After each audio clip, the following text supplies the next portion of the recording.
Everybody. I don't usually do videos that much these days from the lab. The lab's not going to be around a lot longer, so I don't mind doing some videos from here for a while because it'll stop. I'm almost undoubtedly going to have to move. So, gosh, it's 20th of January, and I've spent not January, but every month before working on the trailer, getting it ready to move into. So my buddy Dave's ready to help whenever I need it. We need to put a roof on it. It rained horrendously around San Jose, and it was it exposed some really bad leaks in the trailer. So we got them stopped with the tarps, but I need to go put a new roof on. So I've got all the parts and everything lined up for about $500 plus our time. If I keep David fed, he'll be happy. So and that's a good deal because I'm dirt poor. So anyway, to keep me busy, get me out of the house, you can hear a little bit. I'm congested, and I think I'm on the beginning of a cold. So I won't be able to do much. Maybe just order some parts here, and then by the time they get in, maybe I'll be all right, ready to crank out a new roof. The good news about the roof is it's from the factory. It's 1/2 inch thick plywood, and that's unusual.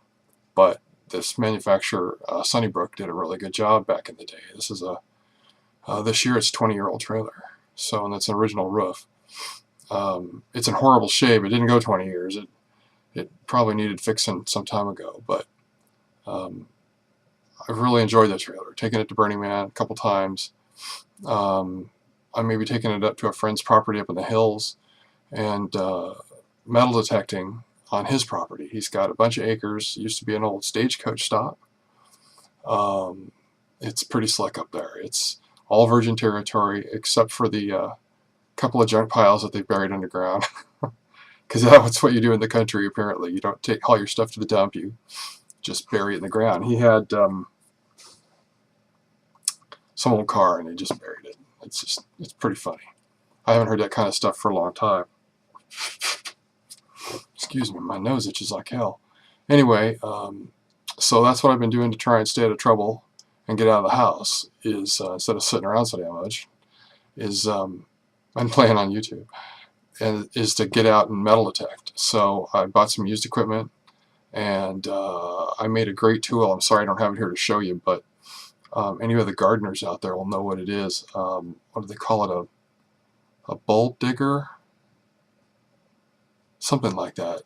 It's got a tapered cup and a handle on it. Mine's an extended handle. It's almost 40 inches long, and it does a great job. So that's what I've been using. So we'll see how it works.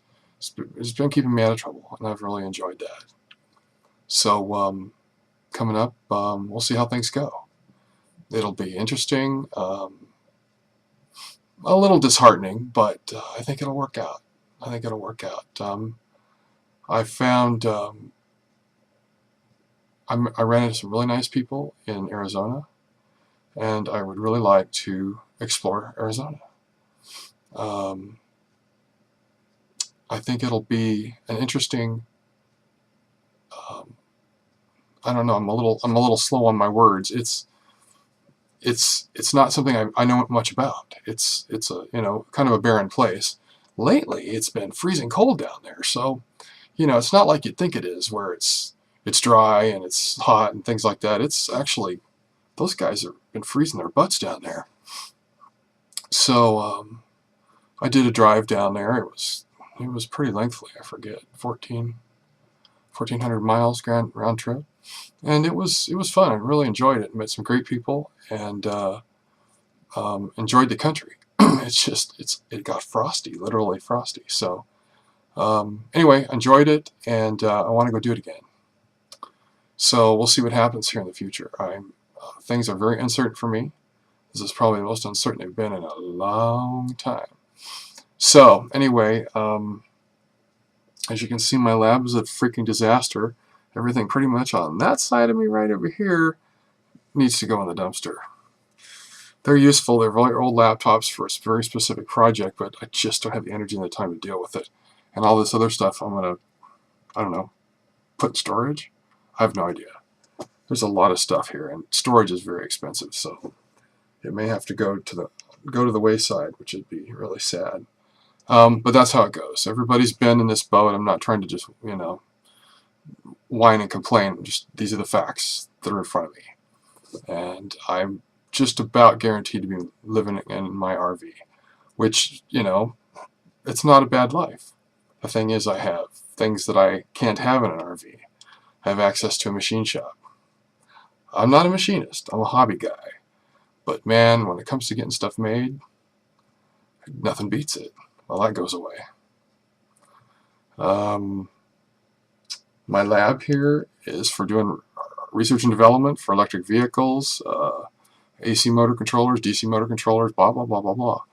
And I love doing that stuff. Well, the only thing I'll really have room for is probably, some meters and stuff in the trailer, and then just working on solar.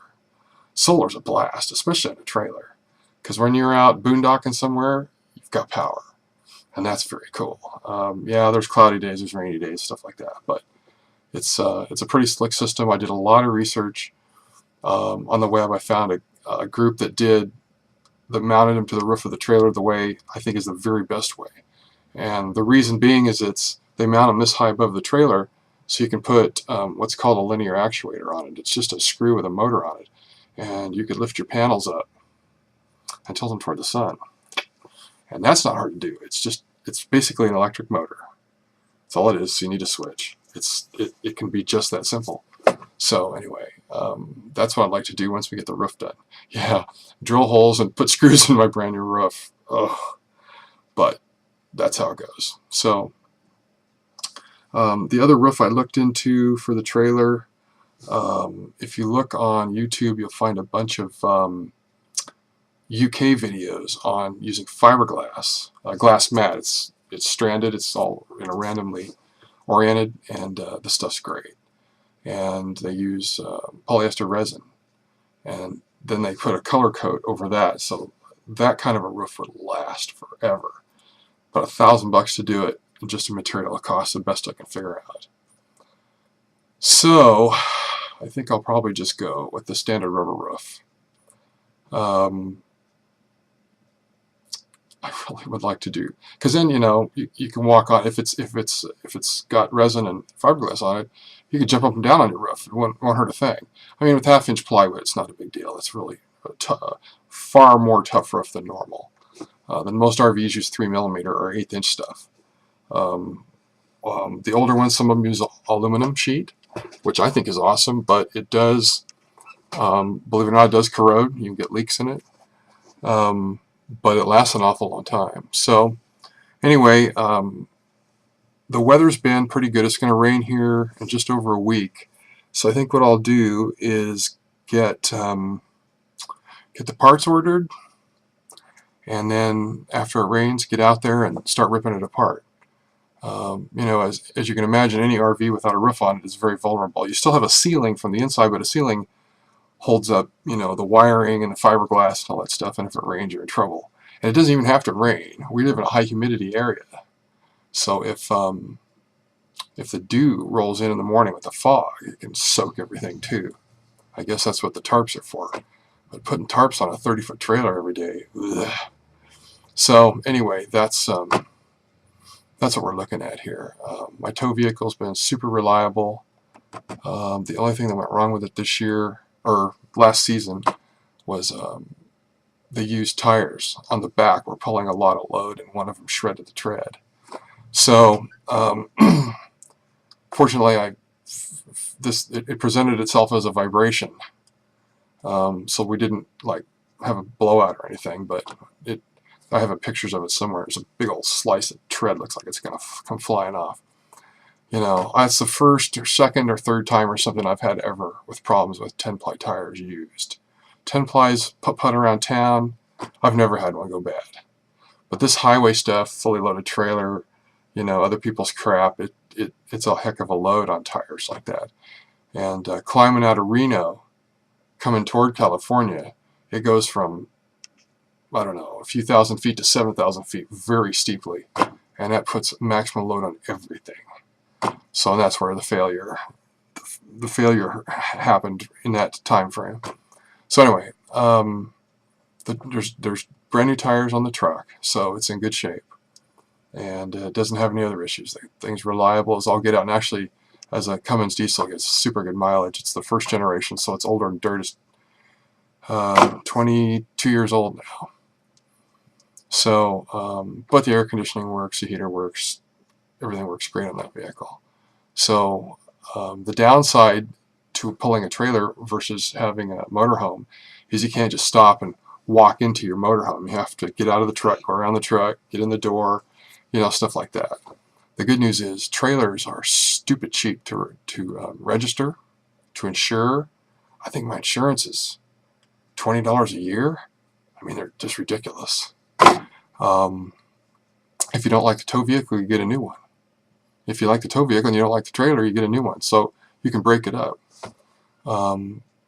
That tow vehicle gets, with no trailer, no load, no nothing, in the summer, air conditioning running, cruise control at 65, it gets 26 miles to the gallon with a 6,000-pound truck. So it's a great tow vehicle. I get between 10.5 and 12.5 coming over the Sierras from Burning Man and back to San Jose. That's insanely good mileage, climbing to 7,000 feet and coming back down. It's just great mileage. I imagine if I could get on some relatively level highways, it would be higher. I don't know if we're in the range of a diesel pusher from the 90s or not. Those got pretty good mileage. But it's a good setup. I've kept the costs down, did a lot of repairs, got new boards in it. One for the water heaters, brand spanking new. The one for the fridge is pretty new. I had the fridge rebuilt. Fixed all the plumbing. Did the water heater. I mean, just so much work into it. Just a little bit more roof, and one of the toilet pedals broke, so no big deal. It's got a real comfy, queen size pillow top mattress in it. Yes, I scored that off of Craigslist. The guy even gave me the receipt for it because it was still under warranty, so I was pretty stoked. Actually, was it under warranty? It wasn't very old, so it might have been. Anyway, I really like the trailer, and I've had solar on it, and it made things joyful. So we'll see as I transition out of this place, which is going to take every amount of energy I have to sell, throw away, etc. It's going to be a hell of a transition. It's going to be real hard. So for those of you that don't know, I've had health problems ongoing for the last 5 years. They've been acute in 2014. So 2015 isn't going to be great either, at least the beginning of it. And I'm not being negative, it's just the facts as I have them in front of me right now. So I've got a bruise here from all the blood work I had done. Sorry. Anyway, my buddy's property up in the hills, he'll let me stay there a few days to do some metal detecting and stuff. So I'll talk to him about maybe staying there long term. Maybe there's stuff I can clean up. He's got a whole back lot that's kind of, it's got a lot of crap in it. Maybe I can do the hauling for him, and that's how I pay the rent, to clean that property up. He jokes with me about, he said I could keep anything I find, but what if I find gold bars, he said. And I said, well, I owe you money anyway, so it doesn't matter. You're going to get your money back anyhow. Anyway, it's going to be quite an adventure. It's going to be quite an adventure. That's all I really got to say about it. So anyway, I think all I'm going to do now is I'm out metal detecting right now. I'm trying to enjoy myself. The weather's been really nice. I've got some coins that I found, and it's been really fun. So we'll see how that goes. Anyway, I did sell probably the best coin I've ever owned, and it's gone now. It went off in the mail today to Craigslist, from Craigslist to a guy out of town. So I hope he's happy with it. It's going to be it's the nicest coin I've ever owned, and certainly the oldest. It's almost 200 years old. Can you believe that? Anyway, so it's time to go see what else is going on in the world. I'm dying just to try. I mean, it's pretty lame, But I wanted to go out and do a little gold hunting. There's all kinds of little nuggets out in the world. It'd be fun to just have a little vial of them. I have an old vial from a long time ago, and you really can't see anything in there. It's black sand, and there's just the most microfine gold in there. There's nothing in here. It's not of any value. It's kind of cool. So anyway, it'd be fun to go do that. It'd be really great. So anyway, I gotta watch out for myself, and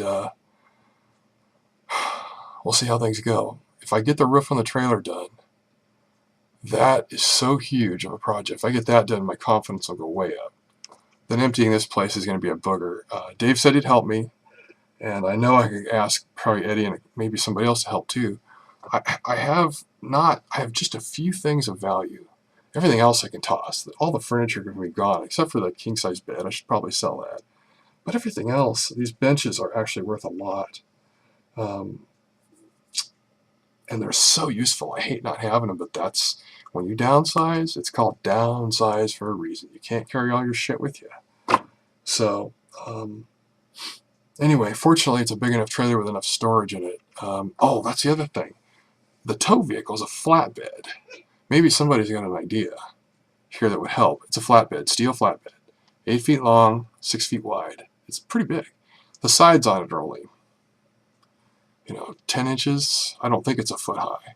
They pull out and stuff. But it'd be nice if I could build, buy something. It'd have to be super cheap if I bought it, to put back there for storage. I've got a toolbox in the garage. It's 6 feet high. It'd be nice to be able to stuff all that stuff in there and lock it up and take it with me. Not having tools is something I'm not sure I could live without. You're working on 20-year-old vehicles and old RVs and shit like that. You got to have tools. So the back of that truck is so big. What is that? 6 by 8. That's 48 square feet. That's for storage. That's a nice chunk. So I could put maybe tools in there, some solar panels, some crap. I think that'd be cool. So I'd have to figure out, build a box. I don't know what comes. I don't know. Can I buy a box off of an old box truck and drop it on there? That'd be better. That'd be real secure. Anyway, just, thinking out loud. If anybody's got any ideas, that flatbed, I guess I could remove it, because putting something on it would be super heavy, because that flatbed is all steel, and it has a big old headache rack. Anyway, I'm kind of drifting here. I'm just trying to give everybody a synopsis of what's coming for me. It's January 20th.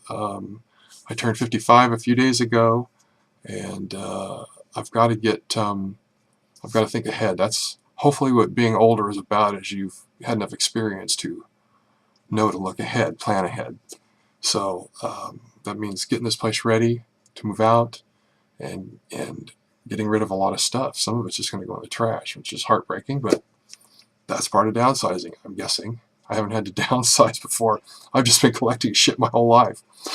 I lived here 18 years, so I came with a lot of stuff, and now I have way more stuff. So, yeah, it's going to be interesting, that's for certain. Fortunately, I'm good on Craigslist. I know how to sell stuff. I learned from a buddy of mine a long time ago, you lower the prices lower than everybody else, and you blow it out the door and move on. Selling stuff cheap is how you get out the door. Cheaply, that's how it works. Anyway, I think that's it. It's about all I can really think of. So if you guys can think of anything, I'm going to put this video up on YouTube, and yeah, that'll do it for now. Anyway, thanks for all your time, everybody. Good night.